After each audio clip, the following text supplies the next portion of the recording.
पर कोई कामयाबी नहीं मिली।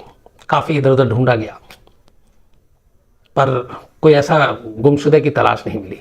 ढूंढते ढूंढते इसी दौरान में इस जगह के करीब एक और दो इलाके हैं, संत नगर और एक बुराड़ी। बुराड़ी वही जहाँ पे एक साथ 11 लोगों ने खुदकुशी की थी जिस घर में। तो अब लगा कि यहाँ पे ज़्यादा घनी बस्ती है, यहाँ पे भी कुछ तलाश की जानी चाहिए। पुलिस तलाश करती है इधर उधर, कामयाबी मिलती नहीं है। अब पुलिस अपने लोगों को हर इलाके में भी भेजती है, जो उनके अपने मुखबिर का पूरा एक नेटवर्क है, उसके जरिए पता करवाती है। आखिर मेहनत रंग लाती है और पुलिस को पता चलता है कि संत नगर में एक लड़का है जिसका नाम नितिन है, और उस नितिन के राइट हैंड पे ओम साईं राम का टैटू था। पुलिस नितिन के घर पहुंचती है। नितिन के घर वालों ने कोई गुमशुदगी की रिपोर्ट नहीं दिखाई थी। पुलिस जाती है और पूछती है कि आपके भाई के टैटू पे, और वो तस्वीर भी खींच ली थी पुलिस ने, तो वो तस्वीर दिखाती है हाथ पे। तो नितिन का भाई पहचान जाता, कहता हाँ ये मेरे भाई के हाथ पे टैटू सेम इसी स्टाइल में गुदा हुआ है। तो पूछते हैं वो कहाँ है, तो बोला कल शाम से वो गायब है। मतलब उसको गायब हुए 24 घंटे मुश्किल से हुए थे, और उन लोगों ने पुलिस में रिपोर्ट भी नहीं लिखाई थी। उन्हें लगा कहीं आसपास होगा। इसके बाद पुलिस उसके भाई को ले जाती है, लाश को दिखाती है। चेहरा हालांकि पहचानने लायक नहीं, लेकिन कुछ चीज़ों के जरिए नितिन का भाई पहचान लेता है कि ये लाश नितिन की है। तो अब ये क्लियर हो गया कि मरने वाला नितिन था, जिसकी उम्र करीब 25 साल थी, संत नगर का रहने वाला था। तो पहला पड़ाव पार हो गया। जो मकतूल था, जिसका कत्ल हुआ था, उसकी शिनाख्त हो गई, उसके घर तक पुलिस पहुंच गई। अब बारी थी कातिल की तलाश करने की, उस कातिल को जिसने पुलिस को एक तरह से चुनौती दी थी कि तुम मुझे पकड़ सकते हो तो पकड़ के दिखाओ। पुलिस अब अंधेरे में तीर मारती है कातिल को लेके। जो नितिन है उसके सारे दोस्तों सबके बारे में पता करती है, उनसे पूछताछ होती है, कोई कामयाबी नहीं मिलती। आखिरी बार बस ये पता चलता है नितिन पिछली शाम को, ये 31 मार्च को लाश मिली थी और 30 मार्च की शाम को वो निकला था, और उसके बाद वो घर नहीं आया। ढूंढते ढूंढते पुलिस तमाम कोशिश कर ली, कातिल तक नहीं पहुंची। अब पुलिस ने फिर फैसला किया कि नितिन के घर के आसपास के सीसीटीवी कैमरे को खंगालते हैं, सड़क पे, किसी शॉप पे। तो उसके जरिए पता चला कि नितिन, क्योंकि घर वालों ने बताया था कि नितिन अकेला निकला था घर से, तो उन्होंने ये फैसला किया सारे आसपास के इलाके के नितिन के घर के, उसके घर से दूर जो आसपास में चौराहे हैं जहाँ जहाँ सीसीटीवी कैमरा था, उन सबको निकालना शुरू किया। हर सीसीटीवी कैमरे को खंगालना शुरू किया। एक थोड़ी ही दूर पे नितिन के घर के केमिस्ट शॉप था, दवा की दुकान, वहां पे भी सीसीटीवी कैमरा लगा हुआ था। कुछ सेकंड की एक तस्वीर आई, पुलिस को लगा कि शायद ये नितिन है। उस केमिस्ट शॉप से नितिन बाहर निकलता और एक बाइक पे बैठता, बाइक पे एक दूसरा लड़का है। पुलिस जो है उस सीसीटीवी कैमरे को गौर से देखती है। कुछ सेकंड की तस्वीर थी। इसके बाद वो उसके भाई को दिखाती है, भाई पहचान जाता है कि हाँ ये नितिन ही है, लेकिन बाइक पे जो दूसरा लड़का है वो उसको नहीं पहचान पाता।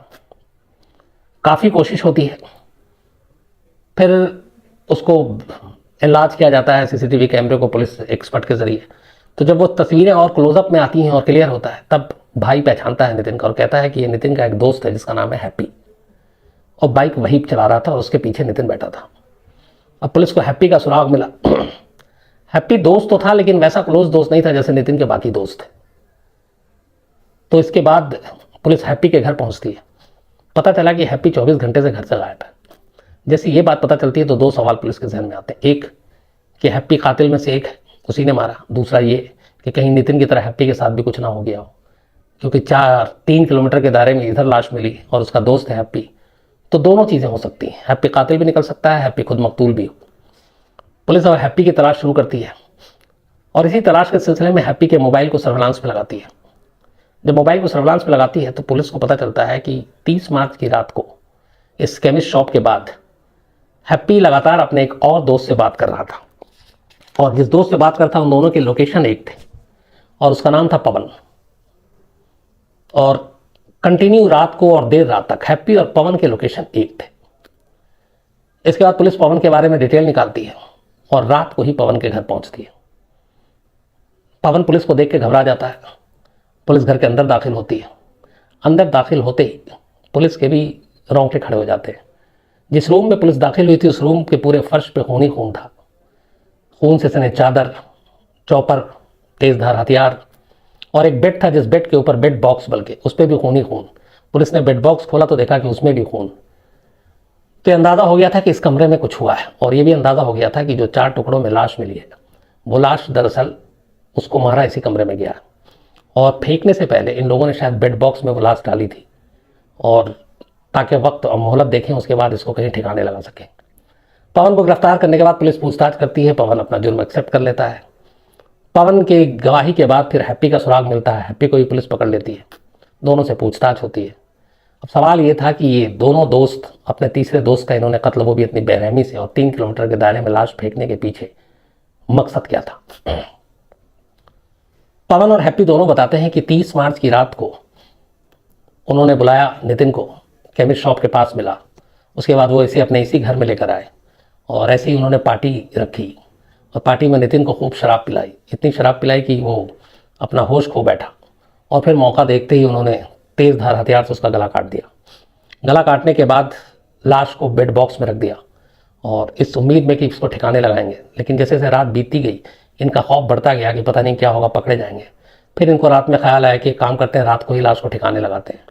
फिर लाश को बेड बॉक्स से बाहर निकाला, उसके 4 टुकड़े किए, सर अलग किया, धड़ अलग किया, दोनों पैर अलग किए, दोनों हाथ अलग किए, और इन सबको बोरियों में डाला। और उसके बाद दोनों निकलते हैं, एक एक टुकड़ा एक एक बार घर से लेकर निकलते हैं, और 3 किलोमीटर के दायरे में अलग अलग लाश को फेंकते हैं। वो इसलिए ताकि पुलिस इस लाश की मिलान न कर सके, अलग अलग टुकड़ों को एक साथ न जोड़ सके, और वो बच जाए। लेकिन ऐसा हुआ नहीं, और उनका खुलासा हो गया सिर्फ एक सीसीटीवी कैमरे की वजह से। अब सवाल ये था कि दोनों दोस्तों ने अपने तीसरे दोस्त का कत्ल क्यों किया। तो अब जो इसकी कहानी आई वो बड़ी अजीब कहानी थी।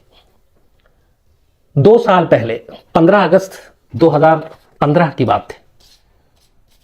पवन और हैप्पी इन दोनों के 2 भाई थे, दोनों के एक एक छोटे भाई, और असल में जो नितिन था वो पवन और हैप्पी के दोनों छोटे भाइयों का दोस्त था, इन दोनों का दोस्त नहीं था। तो इन तीनों में दोस्ती थी, पवन और हैप्पी के दोनों छोटे भाइयों में। दोनों का साथ घूमना फिरना था, बच्चे थे। 15 अगस्त को छुट्टी थी। 15 अगस्त को नितिन और पवन और हैप्पी के दोनों छोटे भाई, ये तीनों यमुना में जाते हैं नहाने के लिए। और आमतौर पर दिल्ली में बहुत सारे ऐसे बच्चे हैं जो यमुना में स्विमिंग करने के लिए जाते हैं, खेलते कूदते हैं, कई बार ऐसा हादसा भी होता रहता है। तो 15 अगस्त 2015 को ये तीनों पहुंचते हैं यमुना में। इत्तेफाक से नहाने के दौरान तेज बहाव आता है पानी का, और पवन और हैप्पी के दोनों भाई उसमें डूब जाते हैं, उनकी मौत हो जाती है। लेकिन नितिन किसी तरीके से बच जाता है। बाद में रेस्क्यू टीम पहुंचती है, 2 लाश निकालती है, नितिन को भी बाहर लेकर आती है। तो नितिन बच गया, लेकिन पवन और हैप्पी के दोनों भाई इस यमुना में डूब कर मर गए। ये एक हादसा था जो स्विमिंग करते वक्त हुआ, लेकिन पवन और हैप्पी को हमेशा ये लगा कि इस हादसे के लिए नितिन जिम्मेदार है, और उनके मन में यह भी था कि कहीं ना कहीं शायद नितिन ने लापरवाही की और उसकी वजह से उसके दोनों भाई मारे गए, क्योंकि उन दोनों भाइयों से नितिन थोड़ा सा बड़ा था। तो हमेशा वो दोनों अपने भाई की मौत के लिए नितिन को जिम्मेदार ठहराते, और ये बात उनके मन में थी, और इस चीज़ का वो बदला लेना चाहते थे। 2 साल तक उन्होंने बदले की आग को अपने सीने में दबाए रखा। इस दौरान में धीरे धीरे नितिन से उन्होंने दोस्ती की, क्योंकि दोस्त पहले वो उसके भाई के थे। दोस्ती करने के बाद अपने करीब लाए, जब तक बातें करते, लेकिन दिल में एक ही मकसद था कि जिस दिन मौका मिला इससे अपने भाई की मौत का बदला लेंगे। और वो मौका 30 मार्च 2017 को मिला, जब नितिन को बुलाया, दोस्ती हो गई थी, करीबी हो गई थी, भरोसा हो गया था। और फिर बुलाने के बाद साथ घर ले गए, शराब पिलाई, मौका देखते उसका गला काटा, और दोनों दोस्तों ने फिर लाश के अलग अलग टुकड़े किए और उन टुकड़ों को ले जाकर अलग अलग जगहों पे फेंका। जब ये कहानी दिल्ली पुलिस ने सुनी, उसके बाद 2015 के उस इंसिडेंट की पूरी डिटेल निकाली गई, पता किया गया कि वाकई कैसे, क्योंकि एक शक इनके अंदर और था कि वो हादसा नहीं था, और उनके दोनों भाई को शायद जानबूझकर नितिन ने डुबो कर मारा था। एक उनके मन में ये भी गलतफहमी थी। तो जब इस कत्ल के बाद उन 2 मौतों की बात सामने आई जिसके बदले के लिए सब कुछ हुआ था, तब पुलिस ने अब उस 2015 के उस इंसिडेंट की इन्वेस्टिगेशन करने का फैसला किया। तफ्तीश हुई। उस दिन जो विटनेस और जो बच्चे थे यमुना किनारे थे, उन सबको बड़ी मुश्किल से ढूंढा गया, पता किया गया कि असल में हुआ क्या था। तो पता ये चला कि 15 अगस्त को यमुना में पानी का बहाव कई बार अचानक पानी ठीक होता है, कई बार तेज हो जाता है, हर नदी के साथ है। तो उस दिन भी ऐसे ही था कि ये तीनों जब नहा रहे थे तो किनारे में तो सेफ था, लेकिन नहाते नहाते वो दोनों थोड़े बहाव की तरफ चले गए। नितिन किनारे ही नहा रहा था, पवन और हैप्पी के भाई थोड़े आगे चले गए थे, और इस दौरान में पानी का एक बहाव आया तेज और वो अपना संतुलन नहीं बना पाए और उस बहाव में बह गए। नितिन किनारे था। चश्मदीदों के मुताबिक उसने शोर मचाया, रोया, चिल्लाया, बचाने की भी कोशिश की, लेकिन खुद वो बहुत अच्छा तैराक भी नहीं था। तो जितना मौका था उतने मौके में कुछ हुआ नहीं। 2-3 मिनट के अंदर अंदर सब खेल हो गया और उन दोनों के डूबने से मौत हो गई। पूरी जांच के बाद पुलिस ने यह माना कि 2015 में जो कुछ हुआ था वो एक हादसा था, उसके पीछे कोई साजिश नहीं थी। ये बात पवन और हैप्पी को जब पुलिस ने बताई बाद में कि ये सब कुछ जो हुआ था तुम्हारे भाइयों के साथ, उसमें नितिन का कोई रोल नहीं था, वो तो दोस्त था, खुद भी उसको बहुत अच्छा तैराक नहीं था, और जो कुछ हुआ वो बस एक इत्तेफाक कहेंगे। और तुमने 2 साल तक अपने मन में बदले की भावना रखी और एक बेकसूर लड़के को अपने भाई के कातिल होने के शक में इस बेदर्दी से मारा। तो भाई तो खोया ही तुमने, तुम्हारी अपनी भी जिंदगी बर्बाद हो गई।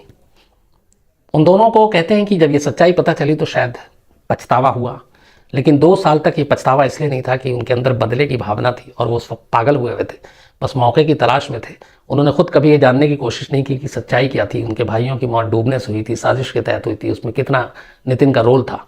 बस एक ही था कि दोनों हमारे भाइयों की मौत हुई है, उसका जिम्मेदारी है, गुनहगारी है, इसलिए इससे बदला लेना है। और उस बदले की आग ने उनको इतना अंधा कर दिया कि भाइयों की मौत के बाद इन दोनों को कातिल बना दिया। दोनों जेल में हैं, सज़ा काट रहे हैं अपने जुर्म की, उस जुर्म की जो सिर्फ बदले के लिए किया गया था।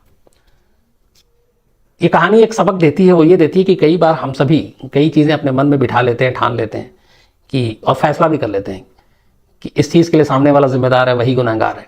लेकिन अगर हम फैसला करने से पहले और उसके बारे में राय बनाने से पहले थोड़ा सा इन्वेस्टिगेट कर लें, ठंडे दिमाग से, कूल दिमाग से, चीज़ों को मिला लें, चीज़ों को समझ लें, परख लें, सच्चाई को टटोल लें, तो हो सकता है बहुत सारी गलतफहमियाँ दूर हो जाए, हो सकता है हमारे ख्याल जो है वो बदल जाए, और हो सकता है कि हम क्राइम की तरफ न बढ़ें। अगर ये दोनों दोस्त ऐसा कर लेते, उस 15 अगस्त 2015 के हादसे के वक्त ही, बाद में जांच कर लेते, अपने मन में बदले की भावना की बजाय सच्चाई जानने की कोशिश करते, तो शायद एक ज़िंदगी भी नहीं जाती और शायद वो दोनों गुनहगार भी नहीं बनते, कातिल का ठप्पा भी नहीं लगता उनके ऊपर, और उन्हें जेल भी नहीं जाना पड़ता, और उन दोनों की ज़िंदगी बर्बाद नहीं होती। और ये दोनों, इनका कोई क्रिमिनल बैकग्राउंड नहीं था, ये पहला क्राइम था जो उन्होंने अपने भाई की मौत का बदला लेने के लिए किया था। तो ये नसीहत देती है कि गुस्से में आदमी अंधा हो जाता है, और गुस्से में जो वो करता है उसे पता नहीं चलता कि वो सच कर रहा है कि झूठ कर रहा है। तो ऐसी चीज़ों से हमेशा बचना चाहिए। ये थी पूरी आज की कहानी।